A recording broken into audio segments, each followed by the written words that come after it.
Hello guys, welcome to Amika Jains. Today we will cover Article 233 to 237, which is subordinate courts.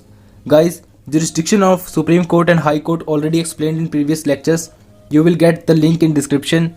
Like, share and comment on the video if you like the content, and do not forget to press the bell icon. So start.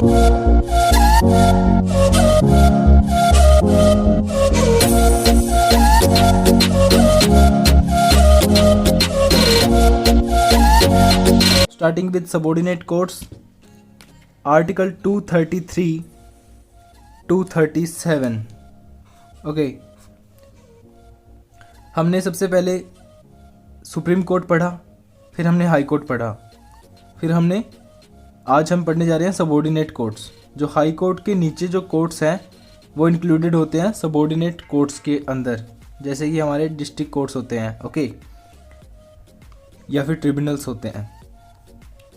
तो every state there is a system of subordinate courts below the high court. हर state में high court होते हैं, ठीक है. High court के नीचे subordinate courts होते हैं. जैसे Punjab and Haryana high court है पंजाब और हरियाणा के लिए, तो उसके पंजाब और हरियाणा में जितने डिस्ट्रिक्ट्स हैं, जितने भी छोटे कोर्ट्स हैं, वो फॉल करते हैं सबॉर्डिनेट कोर्ट्स की कैटेगरी में, ठीक है, क्योंकि वो हाई कोर्ट से बिलो है. नेक्स्ट थिंग, कॉन्स्टिट्यूशन जो है वो सबॉर्डिनेट जुडिशरी की इंडिपेंडेंस को मेंटेन करके रखते हैं और इंटरवेंशन नहीं होने देते एग्जीक्यूटिव के द्वारा, ठीक है. समझ आई? किसी भी गवर्नमेंट से रिलेटेड कोई इंटरफेरेंस किसी भी कोर्ट में नहीं होने देता हमारा कॉन्स्टिट्यूशन. आर्टिकल 233 नोटिस करें इस पॉइंट को कि बहुत पूछा जाता है ये क्वेश्चन, क्योंकि इसमें क्या बताया गया है कि अपॉइंटमेंट, पोस्टिंग, प्रमोशन किसका? एक डिस्ट्रिक्ट जज का. कौन करेगा? गवर्नर करेगा, ठीक है, no doubt, but with the consultation of, किसकी कंसल्ट लेगा, किससे कंसल्ट करेगा? हाई कोर्ट के साथ, high court of that territory, ठीक है. सपोज़ कि किसी डिस्ट्रिक्ट जज को अपॉइंट करना है, तो जो अगर हरियाणा में अपॉइंट करना है, तो हरियाणा के जो गवर्नर हैं वो Punjab and Haryana high court से कंसल्ट करेंगे, फिर उस डिस्ट्रिक्ट जज को अपॉइंट किया जाएगा, ठीक है. एक व्यक्ति जिसको डिस्ट्रिक्ट जज के तौर पर अपॉइंट किया जाना है, उसके अंदर क्या क्या एलिजिबिलिटी क्राइटेरिया होना चाहिए, उसको क्या फुलफ़िल करनी पड़ेगी कंडीशन? पहली बात कि वो एक एडवोकेट हो, प्रैक्टिसिंग एडवोकेट हो, जिसका एक्सपीरियंस 7 साल हो कम से कम, ठीक है, और उसका नाम जो है वो रिकमेंड किया गया हो हाई कोर्ट के द्वारा फॉर अपॉइंटमेंट, ओके. डिस्ट्रिक्ट जज बनने के लिए कोई मिनिमम एज स्पेसिफिकली नहीं दी गई है, ठीक है, अंडर आर्टिकल 233 के. आर्टिकल 233 क्लॉज ए भी आया, अमेंडमेंट हुई जब 20th अमेंडमेंट 1966 में हुई थी, तब एक क्लॉज ऐड किया गया. उससे पहले केस लॉ आया Chandramohan versus state of UP, okay.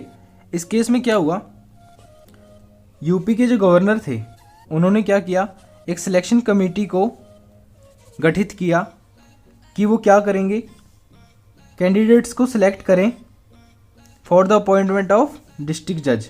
District जज की नियुक्ति के लिए कैंडिडेट्स को सिलेक्ट करेगी एक ऐसी कमेटी जिसका गठन किया गवर्नर ने. लेकिन गवर्नर ने क्या नहीं किया, कंसल्ट नहीं किया हाई कोर्ट से, जो उस टेरिटरी में फॉल करता है, मतलब इलाहाबाद हाई कोर्ट से कंसल्ट नहीं किया, जो कि मैंडेटरी है अंडर आर्टिकल 233 में. सुप्रीम कोर्ट को जब इस बात का पता चला तो उन्होंने इस ऑर्डर को स्ट्रक कर दिया, ठीक है, मतलब खारिज कर दिया, और कहा कि ये जो है ये अगेंस्ट है किसके, कॉन्ट्रावेंट है किसके, आर्टिकल 233 क्लॉज 1 और क्लॉज 2 के.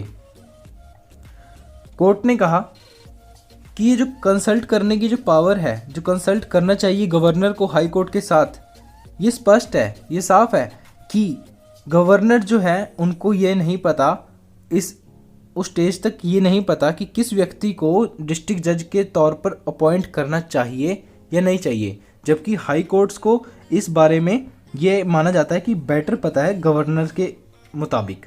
ठीक है। आर्टिकल 233A कॉन्स्टिट्यूशन अमेंड हुआ 20th अमेंडमेंट एक्ट 1966। ठीक है। इसने क्या कहा? The amendment made it clear.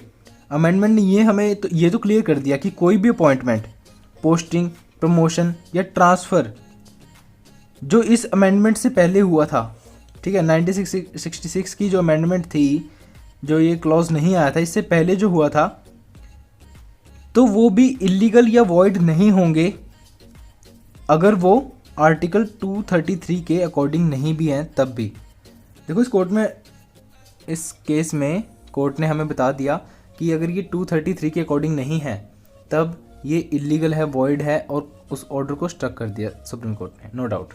लेकिन 233 क्लॉज ए में अमेंडमेंट आई, उन्होंने कहा कि बेशक वह 233 के अकॉर्डिंग नहीं है जो पहले थी। ठीक है। पहले जो हमें अपॉइंटमेंट्स बनी हुई हैं जिसको डिस्ट्रिक्ट जज के तौर पे नियुक्त किया जा चुका है, लेकिन 233 के अकॉर्डिंगली नहीं किया गया, तो वो भी इलीगल या वॉइड नहीं होंगी। ये अमेंडमेंट आई थी आर्टिकल 233 क्लॉज ए। फिर आता है रिक्रूटमेंट अदर देन डिस्ट्रिक्ट जज। अब डिस्ट्रिक्ट जज का तो बता दिया कि गवर्नर जी करेंगे, कंसल्ट करेंगे हाई कोर्ट के साथ, 7 साल का एज एन एडवोकेट एक्सपीरियंस होना चाहिए, नो डाउट।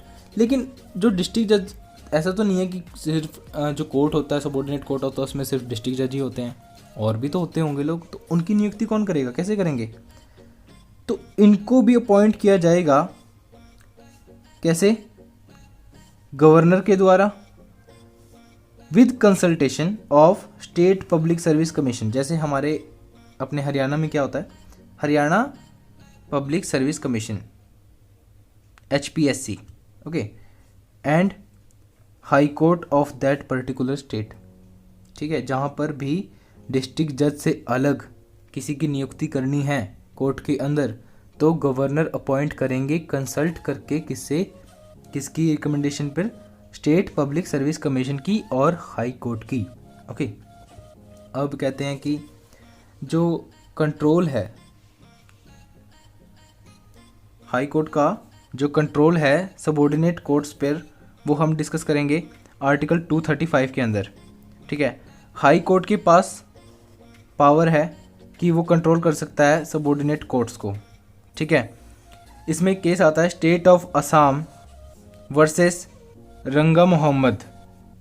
इसमें क्या होता है? The supreme court held that the transfer of district जज was a matter included in control exercisable by High Court under Article 235 and the state government had no authority in matter। किसी district जज के transfer करने में सिर्फ और सिर्फ high court का ही हाथ हो सकता है। स्टेट गवर्नमेंट के पास कोई अथॉरिटी नहीं है, कोई उसके पास प्रोविज़न नहीं है, कोई उसके पास मतलब पावर नहीं है कि वो डिस्ट्रिक्ट जज को ट्रांसफ़र करे। डिस्ट्रिक्ट जज का ट्रांसफ़र सिर्फ और सिर्फ हाई कोर्ट के द्वारा ही किया जा सकता है। अंडर आर्टिकल 233 हमें ये बताया गया है कि जो गवर्नर है is concerned with appointment only. Governor सिर्फ कंसर्न किससे होता है? अपॉइंटमेंट से रिलेटेड या प्रमोशन से या पोस्टिंग से ऑफ कैडर ऑफ डिस्ट्रिक्ट जज। लेकिन जब एक जज ऑलरेडी अपॉइंटेड है, प्रमोटेड है या पोस्टेड है कैडर में, तो उसका जो ट्रांसफ़र होगा वो हाई कोर्ट के हाथ में होगा, ना कि गवर्नर के हाथ में। ठीक है। Article 235, according to article 235 high court के पास कंट्रोल है सभी डिस्ट्रिक्ट कोर्ट्स का और सबऑर्डिनेट कोर्ट्स का, relating to what? Relating to posting, promotion, grant of leave and other conditions of service. अब जो आर्टिकल 236 है ये मेनली एक इंटरप्रिटेशन है जो हमें ये बताती है कि डिस्ट्रिक्ट जज क्या होता है और जुडिशल सर्विस क्या होता है। ओके। अब हम काफ़ी देर से एक टर्म को यूज़ कर रहे हैं डिस्ट्रिक्ट जज, बट हमें यही नहीं पता कि डिस्ट्रिक्ट जज के अंदर इंक्लूडेड क्या होता है। तो वो क्लियर करने के लिए हमें बताया आर्टिकल 236, जो हमें अभी बताएगा कि इसके अंदर कौन कौन आते हैं। देखो, first thing is city civil court जज। पहली बात, डिस्ट्रिक्ट जज के अंदर आते हैं। एडिशनल डिस्ट्रिक्ट जज, जॉइंट डिस्ट्रिक्ट जज, असिस्टेंट डिस्ट्रिक्ट जज। फिफ्थ वन इज चीफ जज of small cause court, chief presidency magistrate, additional chief presidency magistrate, sessional जज एंड एडिशन सेशन जज, असिस्टेंट सेशन जज। ये सभी जितने भी जस्टिस हैं, जितने भी जज हैं, ये सभी के सभी इंक्लूडेड हैं आर्टिकल 236 के अंदर, डिस्ट्रिक्ट जज की टर्म के अंदर। ओके, इन सभी की जो अपॉइंटमेंट होगी वो गवर्नर के द्वारा की जाएगी after the consultation made by high court, और इनका जो एक्सपीरियंस है वो 7 साल से कम नहीं होना चाहिए। जुडिशियल सर्विस का मतलब है आर्टिकल 236 क्लॉज 2 के अकॉर्डिंग कि एक ऐसी सर्विस जिसमें लोग या तो डिस्ट्रिक्ट जज के पोस्ट के लिए अप्लाई करें, ठीक है, या फिर अदर जुडिशियल पोस्ट के लिए, सिविल जुडिशियल पोस्ट के लिए, जो कि डिस्ट्रिक्ट जज की पोस्ट से इन्फीरियर है, उससे छोटी है, ठीक है। नाउ आर्टिकल 237, इसको समझने की कोशिश करते हैं।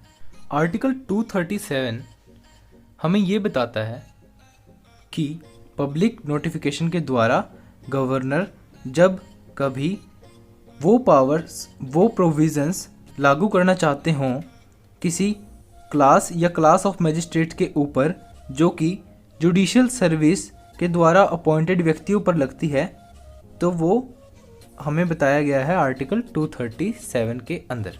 Okay, thank you guys, if you like